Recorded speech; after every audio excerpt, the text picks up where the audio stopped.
notre série de la semaine. Depuis lundi, nous parcourons les coulisses du Mudo à Beauvais.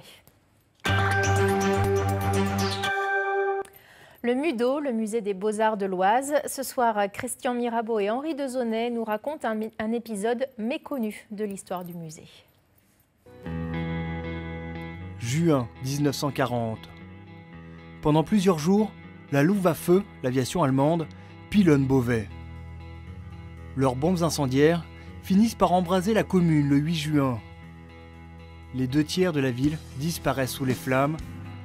Une cité meurtrie, une cité mutilée, comme l'a qualifié le général de Gaulle. Malheureusement, le musée de l'Oise à l'époque est détruit quasiment entièrement. Les collections aussi brûlent, à l'exception notable de quelques œuvres, quelques peintures, telles ce Chassériau. Plus de 80% des œuvres ont disparu lors de ce drame.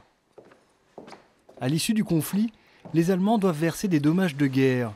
Le musée en percevra une partie. Cela lui permettra d'acheter notamment ce tableau de Gaoli, mais aussi d'autres œuvres italiennes du XVIIe et XVIIIe siècle. Oui, ça a été la politique extrêmement judicieuse des directrices de l'époque qui se sont succédées, qui a consisté non pas à consacrer cette somme qui n'était pas extraordinaire, à acheter une ou deux grandes signatures, mais plutôt à acquérir des œuvres qui à l'époque étaient considérées comme anonymes, mais dont la qualité artistique était indéniable.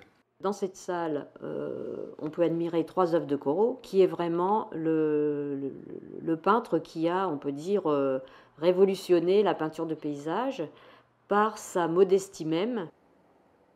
Ce statut de révolutionnaire a fait grimper fortement les prix des œuvres de Camille Corot. Pourtant, le musée en possède 3, dont la fameuse vasque de l'Académie de France à Rome. Cette œuvre a été acquise en 1984, à une époque où Corot était déjà bien sûr notoire, mais n'avait pas connu la notoriété dont il jouit actuellement. C'est un peu d'ailleurs la signature du Mudo, puisque les précédents directeurs ont eu un instinct très sûr et ont fait des acquisitions qui par la suite se sont révélées particulièrement prestigieuses. Mais aujourd'hui, la situation se complique. La cote des artistes ne cesse de grimper, pendant que les budgets des musées se réduisent. L'acquisition n'est plus le moyen privilégié pour un musée de notre taille, s'entend, pour enrichir ses collections. Il y a d'autres moyens, par exemple les associations d'amis, les sociétés d'amis, mais il y a aussi les donations et les legs. C'est le cas de ce très beau Sisley qui nous a été légué par Madame Filiberti en 1983.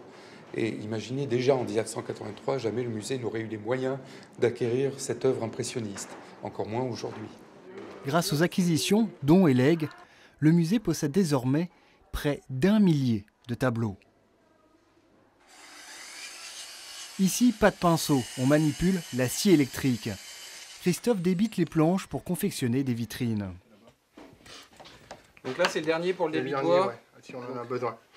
Donc les débits de bois sont faits, on va aller faire le montage maintenant. Au Mudo, par souci d'économie, on fabrique le plus possible en interne.